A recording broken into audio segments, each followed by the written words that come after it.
தள்ளுபடி அத்தனை பேரும் அல்லம்படி 6 முதல் 60% வரை ஆடி தள்ளுபடியுடன் super Saravana stores, Chennai, Madurai, Kovai. Opinion Tamil பார்வையாளர் அனைவருக்கும் வணக்கம். நான் உங்கள் யாசேர். நான் ஆட்சிக்கு வந்தா தமிழ்நாட்டுக்கு மிகப்பெரிய மாற்றத்தை தருவேன் அப்படின்னு சொல்லி விஜய் ஆட்சிக்கு வந்தார். மாற்றத்தை கொடுப்பாருன்னு பார்த்தா தன்னோட சிஎம் ஆஃபீஸை தான் 1வது மாடியிலேருந்து 10வது மாடிக்கு மாற்றிருக்கிறார் விஜய். இப்படி ஏன் உயரமான கட்டிடத்துக்கு விஜய் போயிருக்கிறார் அப்படின்னு சொல்லிட்டு அந்த பின்னணியை ஆய்வு பண்ணி பார்த்தா நமக்கு பகீருன்னு இருக்கு. இது மட்டுமல்ல, ஆட்சிக்கு வந்ததுலேருந்து விஜய் தண்ட செலவு மட்டும்தான் பண்ணிக்கிட்டு இருக்கிறார் அப்படின்னு சொல்லிட்டு திமுகவுடைய கூட்டணி கட்சிகளும் குற்றச்சாட்டு வைக்கல. தாவேகாவில் இருக்கக்கூடிய கூட்டணி கட்சியே இந்த குற்றச்சாட்டை வச்சிருக்கு. அப்படி எந்த தண்ட செலவை விஜய் பண்ணார், இந்த வீடியோவில் விரிவாக பார்க்கலாம். இந்த வீடியோவை முழுமையாக பாருங்கள். மறக்காமல் நம்மளுடைய ஒப்பீனியன் தமிழ் சேனலை சப்ஸ்கிரைப் பண்ணிக்கோங்க.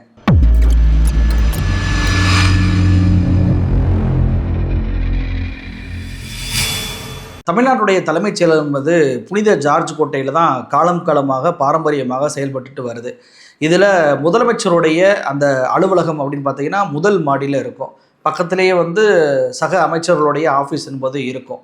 இப்போ விஜய் அவர்கள் தன்னுடைய சிஎம் ஆஃபீஸை புனித ஜார்ஜ் கோட்டையிலேருந்து தலைமைச் செயலகம் இருக்கக்கூடிய அந்த வளாகத்தில் நாமக்கல் கவிஞர் மாளிகைன்னு ஒன்று இருக்கும். அந்த கவிஞர் மாளிகையில் இருக்கக்கூடிய 10வது மாடிக்கு தன்னுடைய ஆஃபீஸை மாற்றி இருக்கிறார். ஏறக்குறைய எல்லா பணிகளும் நிறைவுற்றிருக்கு. ஏன் இந்த ஆஃபீஸை விஜய் அவர்கள் மாற்றினார் என்பதை பார்ப்பதற்கு முன்னாடி முதல்ல அந்த நாமக்கல் கவிஞர் மாளிகையில் என்ன அலுவலகம் செயல்பட்டு வருது அப்படின்றத நாம் தெரிஞ்சுக்கிறணும். அதாவது நம்ம அமைச்சர்கள் இருக்கிறாங்களே, அமைச்சர்களுடைய செயலாளர்கள், அந்த துறையுடைய ஆணையர்கள், அந்த துறையுடைய இயக்குநர்கள் அடங்கிய அவங்களுடைய ஆஃபீஸ் தான் இந்த நாமக்கல் கவிஞர் மாளிகை. இந்த ஆஃபீஸில் 10வது மாடியில் தான் இப்போ விஜய் போகிறார். இந்த 10வது மாடியில் என்ன இருந்துச்சு அப்படின்னா, முதலமைச்சர் ஐஏஎஸ் அதிகாரிகளுடைய ஒரு மீட்டிங்கை நடத்துவார். அந்த மீட்டிங் என்பது இந்த 10வது மாடியில் தான் நடக்கும். இப்போ இந்த இடத்தை தான் சிஎம் ஆஃபீஸாக மாற்றிட்டு இருக்கிறாங்க. இந்த இடத்துலேருந்து பார்த்தா ஒரு பக்கம் சென்னை கடற்கரை தெரியும், இன்னொரு பக்கம் சென்னை சிட்டி தெரியும். ஒரு நல்ல வியூ பாயிண்ட் இருக்கக்கூடிய இடம் தான் இப்போ சிஎம் ஆஃபீஸாக மாறி இருக்கு. சரி, என்ன காரணத்திற்காக மாற்றினாங்க அப்படின்னு சொல்லிட்டு அரசு என்ன சொல்லுது, அரசு தரப்பு விளக்கம் என்ன அப்படின்னு சொல்லி தேடி பார்த்ததுல இட நெருக்கடி அப்படின்ற வாதத்தை அரசு வைக்கிறாங்க. எனக்கு ஒரு விஷயம் புரியலை. இட நெருக்கடினா ஒரு மிகப்பெரிய அளவுக்கு அந்த தலைமைச் செயலகத்தில் இருக்கக்கூடிய ஆஃபீஸ் எல்லாத்தையும் மாற்றணும், அப்போதான் இட நெருக்கடி என்பது சால்வ் ஆகும், பிரித்து வேலை பார்க்கலாம். ஒரே ஒரு அறையால் எப்படிங்க இட நெருக்கடி வரும்? இப்போ இந்த சிஎம் உடைய ஆஃபீஸை புனித ஜார்ஜ் கோட்டையிலிருந்து மாற்றி நாமக்கல் கவிஞர் மாளிகைக்கு மாற்றுறாங்களே, இந்த ஒரு அறையை மாற்றினதுனால இட நெருக்கடி என்பது சரியாயிருமா? அப்போ அந்த ஒரு அறையில் இட நெருக்கடி அப்படின்ற வாதமே நம்மளால் ஏற்றுக்கொள்ள முடியல. அப்போ அரசாங்கம் வைக்கக்கூடிய அந்த வாதம் ரொம்ப பலவீனமாக இருக்குல்ல. அப்படி என்னதாங்க காரணம்? எதற்காக விஜய் முதல் மாடியிலேருந்து 10வது மாடிக்கு போகிறார் அப்படின்னு சொல்லி நம்ம செய்திகளில் ஆய்வு பண்ணி பார்த்தோம் அப்படின்னா ஒரு பகீர் தகவல் கிடைச்சிருக்கு. அது வேற இன்னும் இல்லை, ஜோசியம்தான். விஜய் அவர்கள் ஜோசியம் பார்த்து தான் இப்படி தன்னுடைய ஆஃபீஸை மாற்றி இருக்கிறார். அதாவது இப்போ புனித ஜார்ஜ் கோட்டையில் முதல் மாடியில் இருக்கக்கூடிய முதலமைச்சர் அலுவலகம் வாஸ்துப்படி சரியில்லையா. தாவேகாவுடைய ஆட்சி தொடரணும், விஜய் சிஎம்மாக இருக்கணும் அப்படின்னா அவர் உயரமான இடத்துல இருந்து தான் தமிழ்நாட்டை ஆட்சி செய்யணுமா, நிர்வாகம் பார்க்கணுமா, அப்போதான் தாவேகா ஆட்சி நீடித்து நிலைக்கும் அப்படின்னு சொல்லி விஜயுடைய ஜோதிடர் சொல்லி இருக்கிறார். இதனால தான் பார்த்தீங்கன்னா முதல் மாடியில் இருந்த சிஎம் ஆஃபீஸ் இப்போ 10வது மாடிக்கு போயிருக்கு. அப்போ வாஸ்து அப்படின்ற ஒரு அடிப்படையிலும் ஜோசியர் சொன்னார் என்ற அடிப்படையிலும் தான் சிஎம் ஆஃபீஸ் என்பது இங்கிருந்து வேற பக்கம் மாற்றப்பட்டிருக்கு. எவ்வளோ பெரிய ஒரு கொடுமை பாருங்க. சிஎம் தன்னுடைய சுய வாழ்வுக்காக ஜோதிடரை நம்பலாம், ஜோசியத்தை நம்பலாம், அதில் தப்பே கிடையாது. மக்களை ஆட்சி செய்யக்கூடிய ஒரு பொது முதலமைச்சராக வந்த பிறகு ஜோசியக்காரனை நம்பி நான் ஆஃபீஸை மாற்றுவேன், அதை மாற்றுவேன், இதை மாற்றுவேன்னு சொல்லி நடவடிக்கைகள் எடுப்பது எந்த வகையில் நியாயம்? சரி, இப்போ இந்த ஆஃபீஸை மாற்றுறதுனால என்ன பிரச்சனைகள் ஏற்படும்? இப்போ அமைச்சர்களோடு இருக்கும்போது மக்கள் சந்திக்க வர்றாங்க, அமைச்சர்களையும் பார்ப்பாங்க, முதலமைச்சரையும் பார்த்துருவாங்க. தொழில்துறையிலேருந்து யாராவது வர்றாங்க, தொழில் அதிபர்கள் வர்றாங்கன்னா அமைச்சர்களையும் பார்ப்பாங்க, முதலமைச்சரையும் பார்த்துருவாங்க. மக்கள் சந்திப்பு என்பது ஈஸியாக இருக்கும். அது மட்டும் கிடையாது, அரசு அலுவலர் சம்மந்தப்பட்ட அமைச்சரை போய் பார்க்குறாரு, கையெழுத்து வாங்குறாரு, முதலமைச்சர்கிட்டையும் அது கோப்பில் கையெழுத்து வாங்கணும் அப்படின்னா ஒரே மாடியிலேயே அந்த வேலை என்பது நடந்து முடிஞ்சிடும், ஈஸியாக முடியும். ஆனால் இப்போ என்ன ஆகும்? நாமக்கல் கவிஞர் மாலையில் இருக்கக்கூடிய அரசு அதிகாரி அமைச்சர்கிட்ட கையெழுத்து வாங்குவதற்காக தலைமைச் செயலகத்தில் புனித ஜார்ஜ் கோட்டைக்கு போவார், அங்கே கையெழுத்து வாங்குவார். மீண்டும் நாமக்கல் கவிஞர் மாலைக்கு வந்து முதலமைச்சர்கிட்ட கையெழுத்து வாங்குவார். மீண்டும் அதை வெரிஃபை பண்ணுவதற்கு அமைச்சர்கிட்ட போகணும். இப்படி பல்வேறு அலைச்சல்கள் இருக்குது. இதில் அலைச்சல்களை தாண்டி இன்னொரு கொடுமையான விஷயம் என்ன அப்படின்னா, ஃபைல்கள் காணாமல் போவதற்கான வாய்ப்பு இருக்குது. ஏன்னா இங்கேருந்து ஒரு ஃபைல் எடுத்துகிட்டு திருப்பி அங்கே போகணும், அங்கேருந்து இங்கே மாற்றணும். ஒரே அலுவலகமாக இருந்துச்சு அப்படின்னா ஒரே இடத்துல கையெழுத்து வாங்கி அதே கட்டடத்துல அந்த ஃபைலை வந்து பாதுகாப்பாக வச்சுருவாங்க. இப்போ ஃபைல் மாறி மாறி வரும்போது எந்த ஃபைல் எங்கே இருக்குது, எந்த ஃபைல் பெண்டிங்கில் இருக்குது அப்படின்ற அந்த விவரம் கூட தெரியாமல் போவதற்கு வாய்ப்பு இருக்குது. இன்னொரு விஷயம், முடிவெடுப்பதிலும் தாமதமாகலாம்.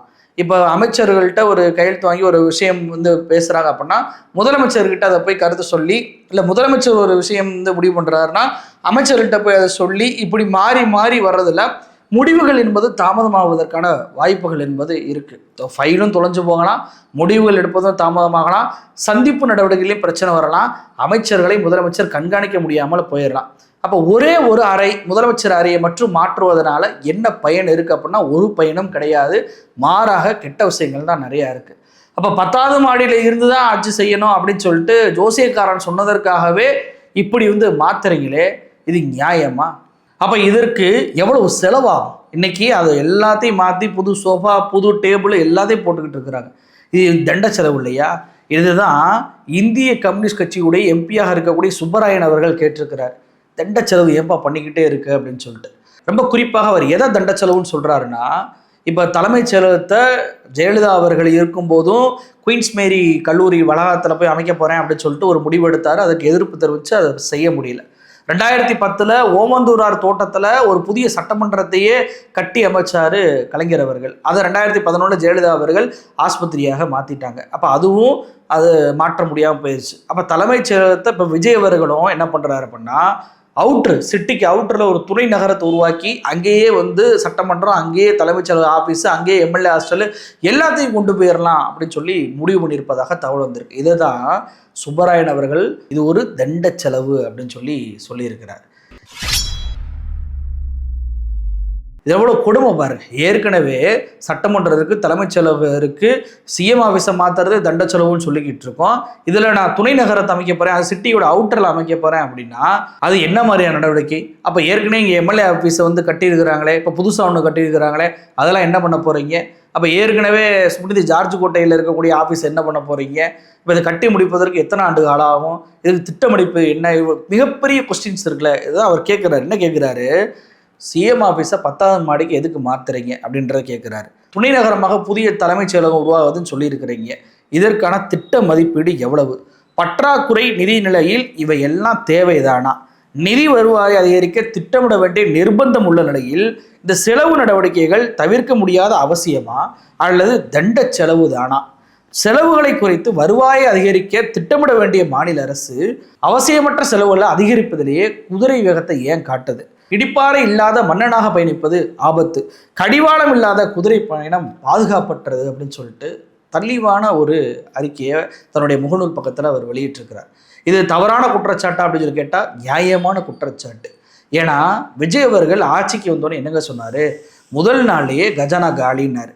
10 லட்சம் கடனை வாங்கிட்டு போயிருக்காங்கன்றார். வெள்ளை அறிக்கையில் அதை 13 லட்சமாக காட்டினார். வெள்ளை அறிக்கையில் எவ்வளவு கடனால் எவ்வளவு பாதிக்கப்பட்டிருக்கு, நிதி மோசடியாக இருக்கிறது, ரொம்ப மோசமாக இருக்குது நிதி நிலைமை அப்படின்லாம் சொன்னார்ல. இப்படி நிதி மோசமாக இருக்கக்கூடிய சூழலில் எதற்காக புதிய தலைமைச் செயலகத்தை அமைக்கணும்? எதற்காக புதிய ஆஃபீஸுக்கு ஒரு செலவு பண்ணணும்? அப்போ இது தண்ட செலவா இல்லையா? சுப்பராயன் எம்பி அவர்கள் கேட்கக்கூடிய அந்த கேள்வி என்பது நியாயமா இல்லையா? நீங்கள் தான் புதிய ஒரு திட்டங்களை கொண்டு வரணும், புதிய நிறைய முதலீடுகளை கொண்டு வரணும், அப்போ தான் வருமானம் என்பது அதிகரிக்கும். இதை நீங்கள் பண்ணுவீங்கன்னு பார்த்தா இருக்கிற காசையும் போக்கக்கூடிய வகையில் தண்ட செலவு பண்ணிக்கிட்டு இருக்கிறீங்களே அப்படின்னு சொல்லிட்டு நேர்மையாக நியாயமாக தன்னுடைய குற்றச்சாட்டை வச்சிருக்கிறாரு சுப்பராயன் எம்பி அவர்கள். இதற்கு விஜய் அவர்களும் தாவேக கட்சி என்ன பதில் சொல்ல போகுது? ஏற்கனவே 2500 ரூபா பணம் கேட்டதுக்கு கொடுக்கல, 6 சிலிண்டர் கேட்டதுக்கும் கொடுக்கல. நீங்கள் கொண்டு வந்த அந்த திட்டங்களையும் என்ன காரணத்தை சொல்லி நீங்கள் ஃப்ராடுத்தனம் பண்ணீங்க? 100 யூனிட் ஃப்ரீ ஏற்கனவே இருக்குது, இன்னொரு 100 யூனிட் இலவசத்தை 500 யூனிட்டுக்குள்ளே யூஸ் பண்ணணும். அது 1 மாதம் கிடையாது 2 மாதம்னு சொல்லி மாற்றினீங்க. விவசாயத்துடைய பயிர்க்கடனை தள்ளுபடி பண்ணுறேன் அப்படின்னு சொல்லிட்டு 50,000 75,000 வாங்கினாதான் தள்ளுபடி அப்படின்னு சொல்லிட்டு அதுலேயும் ஒரு குளறுபடி. தங்க மோதிர திட்டம் கொண்டு வரேன்னு சொல்லிட்டு அதுவும் தமிழ்நாட்டில் இருக்கக்கூடிய குழந்தைகளுக்கு அது அரசு பள்ளியில் பிரசவம் பார்த்தா தான் உங்களுக்கு அந்த மோதிரம் அப்படின்னு சொல்லிட்டு அதுலேயும் ஒரு சீட்டிங்கு. இப்படி எல்லா திட்டங்களையுமே நீங்கள் சீட்டிங் வேலை மட்டும் பண்ணுறீங்க. அதற்கு காரணம் என்ன? நிதி நிலைமை மோசமாக இருக்குது அப்படின்றத சொன்னீங்க. அப்போ எப்படி இதற்கு மட்டும் நிதி நிலைமை வந்துச்சு அப்படின்ற கேள்வி இருக்குல்ல. இதில் இன்னொரு கொடுமையான விஷயம் என்னன்னா, தமிழ்நாடு அரசு இந்த தாவேக ஆட்சிக்கு பொறுப்பேற்றதுலேருந்து இந்த 2.5 மாசத்துல மட்டும் கிட்டத்தட்ட 20,881 கோடி ரூபாய் கடன் வாங்கியிருக்கிறது இந்த தாவேக அரசு. 10 லட்சம் கோடி கடன் வாங்கிட்டாங்க, ரொம்ப மோசமாக்கிட்டாங்க, அப்படி இப்படின்னு சொன்ன தாவேக அரசு 20,881 கோடி கடன் வாங்கியிருக்கிறாங்க. எனக்கு என்ன கேள்வி எழுதுனா, நீங்கள் என்ன திட்டத்தை அப்படி கொண்டு வந்தீங்கன்னு சொல்லி இந்த கடனை வாங்கியிருக்கிறீங்க. திமுக ஆட்சியிலாவது பல்வேறு திட்டங்கள், ஏகப்பட்ட திட்டங்கள் வந்துட்டு பொதுமக்களுக்கு இலவசமாக கொடுக்கப்பட்டுச்சு. அதற்கான தொகையை இது போன்ற கடன் வாங்கி சரி பண்ணி மாநிலத்துடைய பொருளாதார வளர்ச்சியை உயர்த்தி காட்டி ஏகப்பட்ட சாதனைகளை பண்ணிட்டு போயிட்டாரு. அது கடைசி வருடத்தில் ஒன்றிய அரசு போதிய நிதியை கொடுக்கறதுனால தான் அதிகமான கடன் என்பது வாங்கினாங்க. அதையே நீங்கள் குற்றமாக சொன்னீங்களா இல்லையா? இன்றைக்கி நீங்கள் ஏன் 20,881 கோடி ரூபா வாங்கியிருக்கிறீங்க? இதை விட கொடுமை என்னன்னா, கிட்டத்தட்ட இதற்கு வட்டி மட்டும் எவ்வளோ தெரியுமா கட்டுறாரு விஜய் அவர்கள்? அதாவது 14,618 கோடி வட்டி மட்டும் கட்டியிருப்பதாக தகவல் என்பது வந்திருக்கு. இந்த ஒரு வருடத்தில் மட்டும் 1.22 லட்சம் கோடி கடன் வாங்க தமிழ்நாடு அரசு திட்டமிட்டிருக்கு அப்படின்ற தகவல் வருது. இப்போ திமுக ஆட்சியில் அதிகபட்ச கடன் வாங்கினதே 75,000 கோடி தான். 1 லட்சம் கோடிலாம் கடனை வாங்கவே இல்லைங்க. ஆனால் 1 லட்சம் கோடி கடன் வாங்க போகிறார் விஜய் அவர்கள். எந்த திட்டமும் இல்லையே. 2,500 ரூபா பணம் கொடுத்தேங்க, அதனால் காசு இல்லைங்க, அதனால் கடன் வாங்கினீங்கன்னு சொன்னால் அது ஒரு நியாயம் இருக்குது. 6 சிலிண்டர் இலவசமாக கொடுக்க போகிறேங்க, அதனால் கடன் வாங்கணுங்க, கடன் வாங்கி தாங்க செய்ய முடியும் அப்படின்னு சொன்னால் அது ஒரு நியாயம் இருக்குது. ஏதோ கடன் வாங்கியாவது மக்கள் சில திட்டங்களை அனுபவிச்சாங்க அப்படின்னு சொல்லிட்டு மனசாரிட்டு போயிடலாம். எந்த திட்டமும் கொண்டு வராமல் எதற்காக உங்களுக்கு கடன்? நீங்கள் பேச்சு ஒன்றா இருக்குது, செயல் ஒன்றாக இருக்கா இல்லையா? இப்போ நீங்கள் இவ்வளவு தூரத்திற்கு கடன் வாங்கி அந்த கடனை என்ன திட்டத்திற்கு செலவு பண்ணீங்க, அது குறித்து அந்த வெள்ளை அறிக்கை வெளியிடுவீங்களா? ஏன்னா ரீல்ஸை மட்டும்தான் அவங்களுடைய அமைச்சர்கள் போட்டுருக்காங்க. உருப்படியான எந்த திட்டமும் இல்லை. ஸ்டாலின் அவர்கள் கடந்த 5 ஆண்டுகளில் கடைசி நேரத்தில் உருவாக்கின திட்டங்களையே தான் இப்போ நீங்கள் திறந்து வச்சுக்கிட்டு இருக்கிறீங்க. புதுசாக நீங்கள் ஆட்சிக்கு வந்து ஒரு திட்டமும் செயல்படலை அப்படின்றப்ப, ஒரு கட்டடத்தை கூட கட்டலை அப்படின்றப்ப எந்த லாஜிக்கில் இந்த கடன் தொகை வாங்கப்பட்டுச்சு? அப்போ ஒரு பக்கம் கடன் என்பது வாங்குறீங்க, இன்னொரு பக்கம் மக்கள் நல திட்டங்களும் செய்யலை, ஆனால் தண்ட செலவு பண்ணுறீங்க. உங்களுடைய ஆஃபீஸ் மாற்றத்திற்கே எவ்வளவு லட்சங்கள் செலவாச்சு அப்படின்றது தெரியலை. கோடிக்கணக்கில் செலவாயிருக்கா அப்படின்றதான் இனிமேல் பொறுத்து இருந்தால் பார்க்கணும். இதில் புதிய தலைமைச் செயலகத்தை வேறு நான் துணை நகரமாக அமைக்க போகிறேன் அப்படின்றீங்க. இதெல்லாம் மக்கள் உங்ககிட்ட கேட்டாங்களா? யாராவது அவுட்டரில் போய் போட்டால் தலைமைச் செயலகத்தை யாராவது வந்து பார்ப்பாங்களா? பனையூரில் தம் வீட்டு பக்கத்துலேயே ஆஃபீஸ் இருக்குன்னு நீங்கள் நினைக்கிறீங்களா? அதற்காக தான் இந்த முயற்சி நீங்கள் பண்ணுறீங்களா அப்படின்ற கேள்விகள் இன்றைக்கி இயல்பாக எழுதா இல்லையா?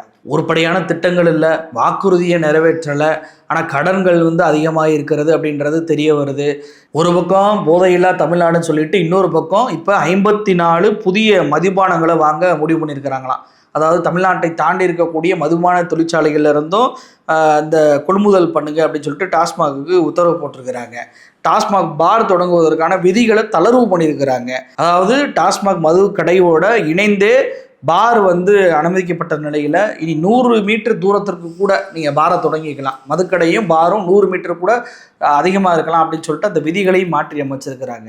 இப்போ என்ன ஆகும் தெரியுமா? இப்போ தண்ணி பாட்டில் ஒருத்தன் வாங்குறான் அப்படின்னா, மதுபானத்தை வாங்குறான் அப்படின்னா 100 மீட்டருக்கு போய் சாப்பிட போவான். திருப்பி எதாவது வாங்கணும் அப்படின்னா 100 மீட்டருக்குள்ளே வருவான்ல. இதற்கு இடையில் பயணிக்கக்கூடிய பொதுமக்களுக்கு அது எவ்வளோ பெரிய இடைஞ்சலாம், இருக்கக்கூடிய கடைகளுக்கு அது எவ்வளோ பெரிய இடைஞ்சலாக மாறும். அப்போ எந்த அளவுக்கு குடி போதையில் மதுபானத்தில் வருமானத்தை அதிகரிக்க முடியுமோ அந்த அளவுக்கு வருமானத்தை அதிகரிக்கக்கூடிய வேளையில் விஜய் அவர்கள் செயல்படுறார். ஒரு தொழில் நிறுவனத்தை கொண்டு வரோம், அந்த தொழில் நிறுவனத்தின் மூலமாக வேலை வாய்ப்புகளை அதிகமாக உருவாக்குறோம், அதன் மூலமாக தனிநபர் வருமானம் கூடுது, அதன் மூலமாக தமிழ்நாட்டுடைய பொருளாதாரம் கூடுது, தமிழ்நாட்டுடைய உள்நாட்டு உற்பத்தி கூடுது, இப்படி ஏதாவது பண்ணாங்க அப்படின்னா அதை வளர்ச்சின்னு சொல்லலாம். சாராய கடையில் வெளிநாட்டு சரக்கையும் நான் விற்பேன், வெளி மாநில சரக்கையும் விற்பேன், அதை வந்து டாஸ்மாக் கடைகளை ஓப்பன் பண்ணுவதற்கு பாரணி 100 மீட்டர் தள்ளி கூட வச்சுக்கிறலாம் அப்படின்னு சொல்லிட்டு அனுமதி தளர்வுகளை பண்ணுவதன் மூலமாக விஜய் அவர்கள் உருப்படியான வளர்ச்சி திட்டங்களை பண்ணாமல் சாராய போதை மூலமாக தன்னுடைய வருமானத்தை அதிகரிக்கணும்னு நினைக்கிறார். ஏற்கனவே தமிழ்நாடு தொழில் தொடங்கக்கூடிய மாநில பட்டியலில் 3ஆவது இடத்துக்கு தள்ளப்பட்டுருச்சு. ஸ்டாலின் அவர்கள் முதலிடத்தில் வச்சுருந்தார். இப்போ இப்போ 3வது இடம் அப்படின்றது இன்னமும் கீழே போவதற்கான வாய்ப்புகள் இருக்குது. ஏன்னா ரீல்ஸ் அமைச்சர் தான் இருக்காரு, உருப்படியான எந்த காரியத்தையும் ஒரு பண்ணவே இல்லை அப்படின்றப்போ அதல பாதாளத்தை நோக்கி போயிருமோன்னு பயமாக இருக்குது. ஏற்கனவே ஸ்டாலின் அவர்கள் 2 முறை தொடர்ச்சியாக தமிழ்நாடை இரட்டை பொருளாதார வளர்ச்சியில் கொண்டு வந்தார். எந்த சுயமும் இந்தியாவில் செய்யாத ஒரு சாதனை அது ஸ்டாலின் தானே செஞ்சார். இப்போ அந்த சாதனையும் தொடர்ச்சியாக கீழே இறங்கி போயிருமோ, அந்த வளர்ச்சி என்பது இரட்டை இலக்கத்திலிருந்து குறைஞ்சிருமோ அப்படின்ற பயம் விஜய் ஆட்சியில் வந்திருக்கு. ஏன்னா இவர் ஜோசியத்தை நம்புறாரு. ஜோசியக்காரன் சொன்னால் எந்த செலவுகளையும் நான் பண்ணுவேன்ற அடிப்படையில் வர்றாரு. தண்ட செலவுகளை தொடர்ச்சியாக பண்ணி தமிழ்நாட்டோட இருக்கக்கூடிய கல்லாவை கஜானாவை காலி பண்ணுவது இவராக தான் இருக்கார். ஆனால் அடுத்தவர்கள் மீது கஜானா காலின்னு சொல்லி குற்றச்சாட்டை வைக்கிறார். எப்படி முன்னுக்கு பின் முரண் பாருங்க. ஒரு பக்கம் இந்திய கம்யூனிஸ்ட் கட்சியோட எம்பி சுப்பராயன் தண்ட செலவு பண்ணாதீங்கன்றாரு. இன்னொரு பக்கம் நீங்கள் ஆட்சிக்கு வந்ததுலேருந்து காவல்துறை கட்டுப்பாடின்றி செயல்படுது, ரொம்ப மோசமாக செயல்படுகிறது, விஜய் கள்ள மௌனம் காட்டுறாரு, இதெல்லாம் நாங்கள் ஏற்றுக்கொள்ளவே முடியாது, சகித்துக்கொள்ள முடியாதுன்னு சொல்லி சிபிஎம் கட்சியுடைய கனகராஜ் அவர்கள் சொல்லியிருக்கிறார். இன்னொரு பக்கம் விசிகாவுடைய முதன்மை செயலராக இருக்கக்கூடிய ஆளூர் ஷானவாஸ் அவர்கள் பாஜக தான் தமிழ்நாட்டை மறைமுகமாக ஆள்கிறது, விஜயுடைய ஆட்சி பாஜகவுடைய ஆட்சி அப்படின்னு சொல்லிட்டு தெளிவாக சொல்லிட்டு போயிட்டாரு. அப்போ எல்லா பக்கமும் கூட்டணி கட்சிகள் விமர்சனத்தை விஜய் நோக்கி வைக்கிறாங்க பாருங்களேன். திமுகவை 6 மாத காலம் விமர்சிக்காமல் இருக்க மாட்டீங்களா, 6 மாதம் கூட டைம் கொடுக்க மாட்டீங்களான்னு சொன்ன அதே கூட்டணி கட்சிகள் இன்னைக்கு 2.5 மாசத்திலேயே நீ தண்ட செலவு பண்ற, நீ ஜோசியக்காரனை நம்புற, நீ காவல்துறையை கட்டுக்கலங்காம வச்சிருக்க, நீ பாஜகவுடைய மறைமுக ஆட்சியை செய்யறன்னு சொல்லி குற்றச்சாட்டுகளை அவர்கள் வைக்கக்கூடிய நிர்பந்தத்துக்கு விஜய் ஆட்சி இருக்கு பாருங்க. அப்போ எந்த அளவுக்கு விஜய் மோசமான ஆட்சியை செய்து கொண்டிருக்கிறார். ஒரு கூட்டணியில் இணைந்த கட்சிகள் 2.5 மாதம் தாக்குப்பிடிக்க முடியாமல் ஆட்சியை நோக்கி விமர்சனம் வைக்கிறாங்க அளவுக்கு விஜயுடைய ஆட்சி மோசமாக இருக்கிறது அப்படின்றத நம்மளால் புரிஞ்சுக்கிற முடியுதா இல்லையா? அப்போ தமிழ்நாட்டு தொழில் தொடங்கக்கூடிய பல்வேறு விஷயங்கள் வாய்ப்புகளை செய்யாமல் போதையை நோக்கி அதில் இருக்கக்கூடிய பணத்தை அதிகரிக்கணும் அப்படின்ற முடிவெடுப்பதும் சிஎம் ஆஃபீஸெல்லாம் மாற்றுவதும் எந்த வகையிலையும் நியாயப்படுத்த முடியாத ஒரு நடவடிக்கை. விஜய் அவர்கள் இதை மாற்றிக்கொள்ள வேண்டும் அப்படின்றது தான் என்னுடைய எல்லோருடைய கோரிக்கை. நன்றி.